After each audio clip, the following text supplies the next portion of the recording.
What's up, everybody? GDOC 2020 is still going strong, and we are back with more fantastic content for you. So now, our next speaker is going to be talking to us about why we should kill our dream game and use its body for parts. Now, chances are that you have the idea of a dream game in your head, and it's this multi-million-dollar version of the perfect creative expression and autonomy. But the problem is that it doesn't exist, and it never will. Because when the creative dream meets human reality, cracks start to appear. And the scale and emotional weight of that project can send it all toppling over. So what do we do about that? All right, we take the beast that's in our head and we use it to fuel our creative future today. Our next speaker is an award-winning narrative director and writer who has held leading roles on titles such as Hypnospace Outlaw, Can Androids Pray, SkateBIRD, We Are The Caretakers, and many, many more. He's currently working on a project that's titled An Airport for Aliens, currently run by dogs. It's named that for a variety of reasons that nobody can no longer remember. Give it up for Xalavier Nelson Jr. Hello, everyone. My name is Xalavier Nelson Jr. That is possibly the best introduction I've ever received. As you can see, I just do a lot of stuff. I do a lot of stuff all the time. This is a fraction of the games I've worked on. I recently learned I've worked on over 40 games in the past 4 years and shipped also most of those. I don't know how. I used to do a whole lot of journalism stuff. I've done tabletop writing and now comic things. In the before times when people used to see each other, I used to speak at events, and now I speak to events from a room that seems increasingly small. And that might go into why this talk is titled Kill Your Dream Game and Use Its Body for Parts. I don't know about using bodies for parts personally that you know of, but it is so essential to not just my work as a creative and narrative director, but also to the sustaining of a creative career in games. The dream game is the most powerful force in games. Everyone has one floating around in their head, a beautiful moment, an idea, a concept that they want to talk about, something that rises inside of them even as they see the conflicting and increasingly strained state of the world. This thing lives in your head for months, years, sometimes decades. And that dream game can sustain you. It sustains you through 8 to 15-hour shifts where you're told you're essential personnel, despite, mopping floors at a supermarket. You are essential, but they're doing that for the money. This dream game, it keeps you going at a dead-end job, or even a job that you love. It is a thing that when you're working on the production itself, it's the vision laying in front of you that keeps you going for months and years.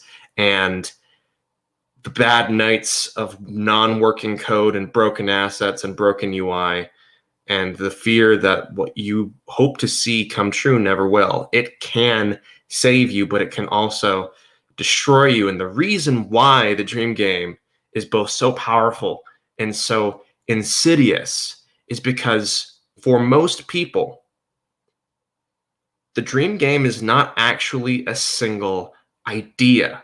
It's not one thing. It's several things. And to understand what that means, we have to first understand the anatomy of a dream game. We have to know its life cycle. Dream game usually starts as the seed of a thing. What if we did Monster Hunter, but black? I'm calling myself out with this one. I wanted to do Monster Hunter, but black.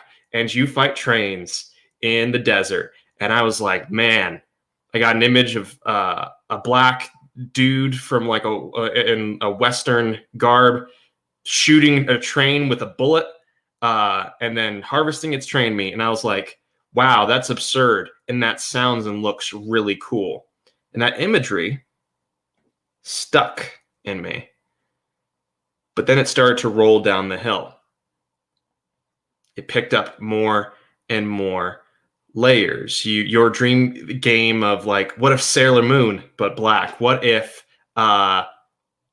Dracula but super gay? Whatever your concept is, it starts with one thing. And over time, the longer it lives in your head, it almost begins a countdown, an accumulation. The longer you don't work on it, or the longer that you do work on it, to justify the space that's living in your head and the increasing amount of emotional investment and weight that you feel, it starts rolling down and down and down, and you hear a song and you're like, that goes on the dream game. You see a moment in the game and you're like, that goes on dream game, or this is a mechanic, or this is something I do better. And pretty soon, this idea living rent-free in your head takes on the layers and budget and the contradictory elements that make it impossible.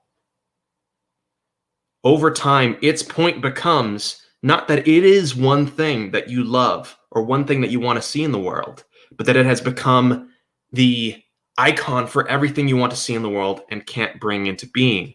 It can sap your energy. It can destroy your will, even when you're working on something else, or even when you're working on it. You see the gulf between what you want to achieve and what it is, and what it is feels small. It can and will bury you. Look at that face. You are over encumbered by your dream game. So what do? I humbly suggest a slightly macabre and necessary idea of not just letting your dream game die, a slow, painful death with regret, but giving it a proper ritualistic murder. Let your dream game become the fuel of your future creativity. Because here's what happens. Right now, you've built a skyscraper, a shining tower. And the closer you get to that skyscraper, the more you're going to see how it was cobbled together from different parts.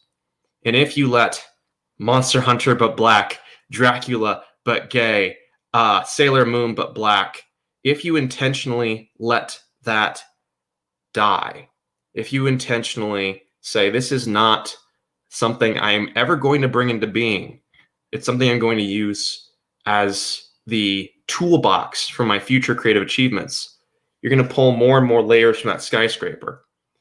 And what you're going to see is it's not this shining thing that you need to bring into being. Pretty soon, you're going to tear out a support structure here, a load-bearing wall there, and what you're going to see is a pile of rubble. You're going to see is a single snowball. Something that you can let melt and go away as you pursue your next dream. The dream game can and will save you. But to do so, first it needs to be put into a form that will allow you to live. Not just to make that one game, but every game and every idea inside of you that you manage to have on this earth. And the dream game can do it if you approach it properly. This is a message, a little bit macabre, a little bit strange, and a little bit dour, but it's also one of hope. Elijah Wood is the best possible thing I can think of to represent these conflicting and ultimately very positive emotions. This is a picture of Elijah Wood. Thank you so much for watching this. I've been Xalavier Nelson Jr. Bring your dream games to life, and if it creates a better creative career for you, feel free to kill them. You'll have another idea.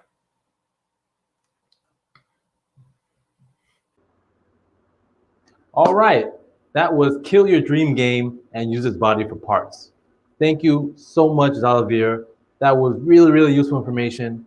I know one of the things that I struggle with when I write comedy, for example, is that I want to include everything under the sun, but it bogs down the entire set and everything, and it doesn't really work. And clearly the same thing happens when you are developing games. Like you have a grand vision of this thing that you want to put together, and it has aliens and Sailor Moon and anime, but sometimes, like you said, dream has to die and is reborn, and you take the parts and you build something really great, really streamlined. So thank you very, very much, Xalavier, for all of your information. Super useful. If you're watching this and you're in the chat, comment, share, like, tell us about what you're working on. Maybe you have some things that you have to knock down as well. Get some feedback, go from there. Thank you very much. Keep it locked in because we got much more where this came from.